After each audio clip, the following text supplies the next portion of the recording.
నమస్తే. ఎమ్మెల్యే జగన్మోహన్ రెడ్డి గారు press meet ముందు మాట్లాడుతూ నక్సలైట్ల గురించి మాట్లాడడం జరిగింది. ఇది తీసుకురావడానికి గల రీజన్స్ ఏంటంటారు? దీని గురించి ఒకసారి విశ్లేషణ తీసుకునే ప్రయత్నం చేద్దాం. ప్రస్తుతం స్టూడియోలో జర్నలిస్ట్ శేషరావు గారు ఉన్నారు. వెల్కమ్ చెప్దాం.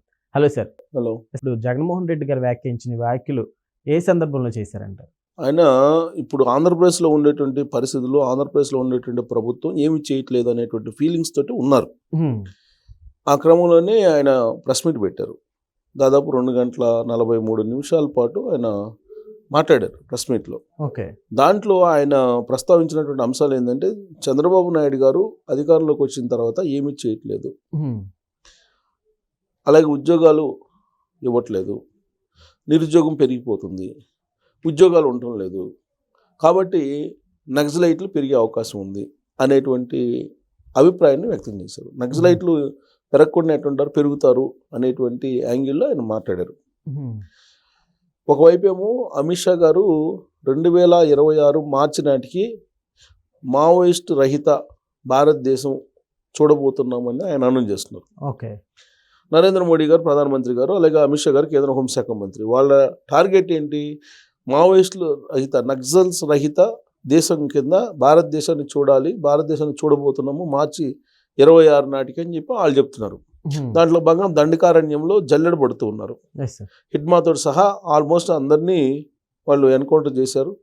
మిగతా వాళ్ళు లొంగిపోయేటువంటి కార్యక్రమానికి శ్రీకారం చుట్టారు. జనవరి 1వ తారీఖున పెద్ద ఎత్తున లొంగుబాట్లు ఉంటాయని చెప్పి తెలుస్తుంది. సార్, బట్ మళ్ళీ వేరే చోట కూడా ఏదో ఫైట్ జరిగినట్టు తెలిసింది కదా. అడవుల్లో ప్రతిసారి జరుగుతూ ఉంటాయి ఏదో ఒక రకంగా. ఇప్పుడు రీసెంట్గా విజయవాడలో దాదాపు 30 మంది మావోయిస్టులు సానుభూతి పనులు కానీ మావోయిస్టుల కదలికలు కానీ ఐడెంటిఫై చేసింది పోలీసు. దాదాపు 30 మందిని మైదాన ప్రాంతంలో, అడవుల్లో కాకుండా మైదాన ప్రాంతంలో వచ్చి వాళ్ళు ఎవరినో టార్గెట్ చేశారు అనేది, అంటే ప్రభుత్వంలో ఉండేటువంటి వాళ్ళని టార్గెట్ చేయడానికి అక్కడ షెల్టర్ ఏర్పాటు చేసుకున్నారు అనేది. కానీ దండకారణ్యంలో జల్లెడపడుతున్నటువంటి క్రమంలో కేంద్ర బలగాలు వాళ్ళు తలదాచుకునేదానికి మైదాన ప్రాంతానికి వచ్చారని చెప్పి ఒక వర్షన్ వినిపిస్తుంది. రెండో వర్షన్ ఏంటంటే, విజయవాడలో ఉండేటువంటి ఆటోనగర్ సమీపంలో వీళ్ళు షెల్టర్ ఏర్పాటు చేసుకున్నారు. వీళ్ళు ఆంధ్రప్రదేశ్ ముఖ్యమంత్రి చంద్రబాబు నాయుడు గారు కానీ, లేదంటే పవన్ కళ్యాణ్ గారిని కానీ, లేదంటే లోకేష్ గారిని కానీ టార్గెట్ చేసుకున్నారు, అందుకే వాళ్ళు అక్కడ షెల్టర్ ఏర్పాటు చేసుకున్నారు అనేది ఇంకొక వర్షన్ వినిపిస్తుంది. సరే, ఏదైనప్పటికీ కూడా మావోయిస్టులు అడవుల్ని వదిలిపెట్టి మైదాన ప్రాంతాలకు వస్తున్నారు.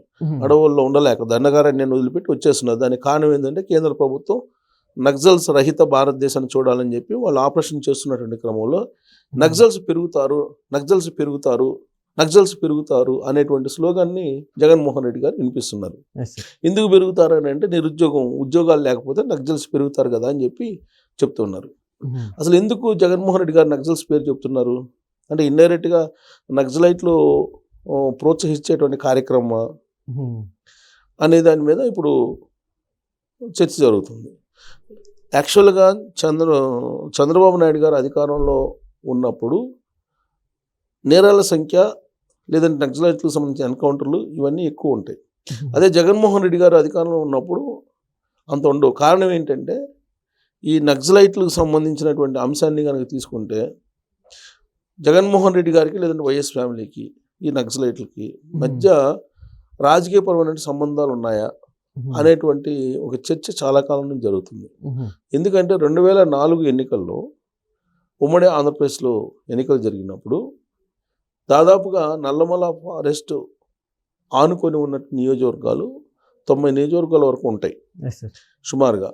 ఈ 90 నియోజకవర్గాల్లో ఆ రోజున 2004 ఎన్నికల్లో తెలుగుదేశం పార్టీ అభ్యర్థులు ప్రచారం కూడా చేసుకోవడానికి అనుకూలమైనటువంటి పరిస్థితులు లేకుండా నక్సలైట్లు చేశారు.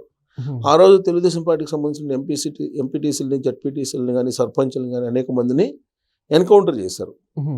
ఆ ఎన్కౌంటర్ చేసినటువంటి వాళ్ళు ఎవరు? నక్సలైట్లేనా అని అంటే కాదు అనేది అప్పట్లో వినిపించింది. అలాగే నేను ఒక ప్రముఖ పత్రికల్లో జర్నలిస్ట్గా పనిచేస్తున్నప్పుడు 2 సార్లు నేను నల్లమల ఫారెస్ట్కి ఇంటర్వ్యూకి వెళ్ళాను. సుదర్శన్, నల్లమల ఏరియా కార్యదర్శి సుదర్శన్, ఆయన ఇంటర్వ్యూ తీసుకున్నాను. ఆ సందర్భంగా నేను అడిగాను, మీరు ఎన్కౌంటర్లు చేస్తున్నారు కదా సర్పంచ్లని, ఎంపీటీసీలని, వీళ్ళందరినీ తెలుగుదేశం పార్టీ వాళ్ళని, మీ నక్సలైట్లే ఎన్కౌంటర్లు చేస్తున్నారా లేదా ఎవరైనా చంపేసి నక్సలైట్ల పేరు చెప్తున్నారా అని నేను అడిగాను. అడిగితే ఆయన ఆ రోజు చెప్పింది ఏంటంటే కొన్ని ఎన్కౌంటర్లు రాజకీయ పార్టీలకు సంబంధించినటువంటి వాళ్ళు చంపేసి నక్సలైట్ల పేరు పైన కూడా చెప్తున్నారు. కానీ నక్సలైట్లు ఎన్కౌంటర్ చేస్తే మాత్రం ఖచ్చితంగా మేము లెటర్ రిలీజ్ చేస్తాము. ఆ లెటర్ రిలీజ్ చేస్తేనే మాత్రమే మేము ఎన్కౌంటర్ చేసినట్టు. లెటర్ రిలీజ్ చేయకపోతే మాత్రం మాకు సంబంధం లేదు. ఫేక్ లెటర్లు కూడా కొన్ని రిలీజ్ చేస్తున్నారు నక్సలైట్ల పేరు మీద కొంతమంది అని నా ఇంటర్వ్యూలో చెప్పారు. అది పబ్లిష్ అయింది ఆ రోజున పత్రికల్లో కూడా. ఇప్పుడు టచ్లో ఉన్నారా సార్ ఇప్పటికేమన్నా? ఆయన అప్పుడే ఎన్కౌంటర్ అయిపోయారు. పోలీసుల ఎన్కౌంటర్లో ఆయన ఆల్మోస్ట్ నేను ఇంటర్వ్యూ చేసిన తర్వాత 1 సంవత్సరానికో 2 సంవత్సరాలకో రాజశేఖర రెడ్డి గారు ప్రభుత్వం మారిపోయింది. అప్పుడు మారిపోయిన తర్వాత 2004లో రాజశేఖర రెడ్డి గారు ముఖ్యమంత్రి అయ్యారు. ముఖ్యమంత్రి అయిన తర్వాత నక్సలైట్లతోటి చర్చలు అని చెప్పేసి పిలిచారు. పిలిచిన తర్వాత అడవుల్లో నుంచి బయటకు వచ్చారు. బయటకు వచ్చిన తర్వాత వాళ్ళ యొక్క ఆనవాళ్ళు వాళ్ళ కదలికలు అన్నీ తెలుసుకొని ఆల్మోస్ట్ ఎన్కౌంటర్లు భారీగా జరిగినాయి. అప్పుడు అక్కడి నుంచే నక్సలైట్లు సంబంధించినటువంటి కదలికలు కానీ నక్సలైట్ల సంఖ్య కానీ నక్సలైట్ల యొక్క ప్రభావం కానీ తగ్గిపోతూ వచ్చింది ఆ రోజు నుంచే. అప్పటి నుంచే రాజశేఖర రెడ్డి గారు ముఖ్యమంత్రిగా ఉన్నప్పుడే ఎక్కువ మందిని ఎన్కౌంటర్ చేశారు నక్సలైట్లని. అంతకుముందు నక్సల్స్ వ్యతిరేక నినాదం తీసుకున్నప్పటికి కూడా చంద్రబాబు నాయుడు గారు నక్సలైట్లు వాళ్ళ యొక్క ప్రభావం కానీ వాళ్ళ యొక్క యాక్టివిటీ కానీ ఎక్కువగా ఉండేది. కానీ ఎప్పుడైతే వాళ్ళు అడవులు వదిలిపెట్టి చర్చలకు అని చెప్పేసి ప్రభుత్వంతో చర్చలకు అని చెప్పి వచ్చారో ఆ రోజు నుంచి నక్సలైట్కి సంబంధించిన ఎన్కౌంటర్లు పెరిగిపోయాయి. కీలకమైనటువంటి లీడర్లని పోలీసులు ఎన్కౌంటర్ చేశారు ప్రభుత్వ ఆదేశాల మేరకు. సో కాబట్టి ఇదంతా ఇప్పుడు ఈ నక్సలైట్లు అనేది అప్పట్లో ఉండేటువంటి కాంగ్రెస్ పార్టీకి మద్దతుగా నిలిచారు. కాంగ్రెస్ పార్టీకి మద్దతు ఇస్తున్నాం అని చెప్పి కూడా చెప్పారు. అప్పుడు వాళ్ళు లెటర్లు కూడా ఇచ్చారు. ఎవరు? నక్సలైట్లు. నక్సలైట్ లీడర్లు ఆ లెటర్లు కూడా ఇచ్చారు. అప్పుడు కాంగ్రెస్ పార్టీకి మేము మద్దతు, చంద్రబాబు నాయుడు గారిని దించేయాల్సిందే, ప్రపంచ జీతగాడు చంద్రబాబు నాయుడు గారు అని చెప్పి వాళ్ళు లెటర్లు అనేక రిలీజ్ చేశారు. దాదాపు నల్లమల్ల ఏరియాలో ఉంటే 90 కాన్స్టిట్యున్సీలు తెలుగుదేశం పార్టీ వల్ల అసలు ప్రచారం కూడా చేయకుండా చేయగలిగారు. అప్పట్లో వచ్చింది. దాంతో 2004 ఎన్నికల్లో చంద్రబాబు నాయుడు గారు అధికారాన్ని కోల్పోవాల్సి వచ్చింది.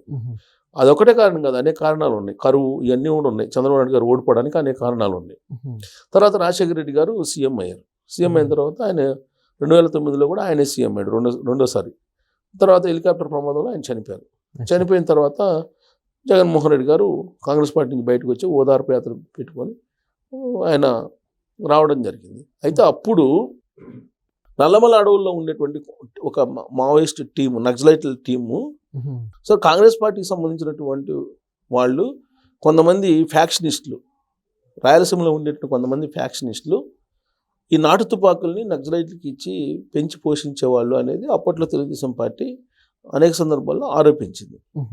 పోలీసులు కూడా వాళ్ళు ఇంటెలిజెన్స్ ఇవన్నీ కూడా అప్పట్లో ఇలాంటి ఆరోపణలని కొన్ని సందర్భాల్లో నిజమే అనే అభిప్రాయం వ్యక్తం చేసేవాళ్ళు.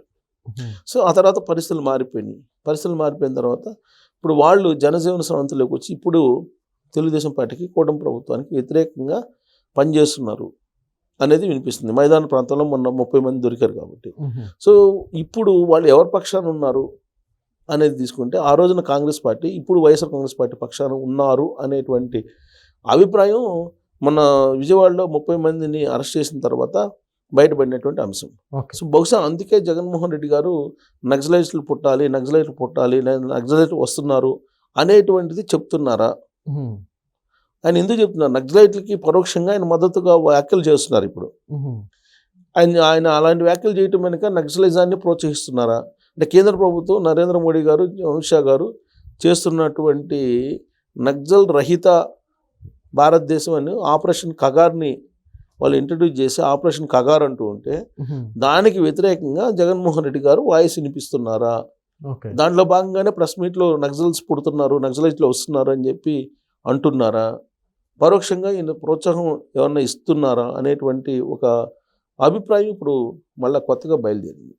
మరి ఇది సెంట్రల్ గవర్నమెంట్ గమనిస్తే కనుక ఎలా రియాక్ట్ అవుతుందో చూడాలి. Okay sir, thank you.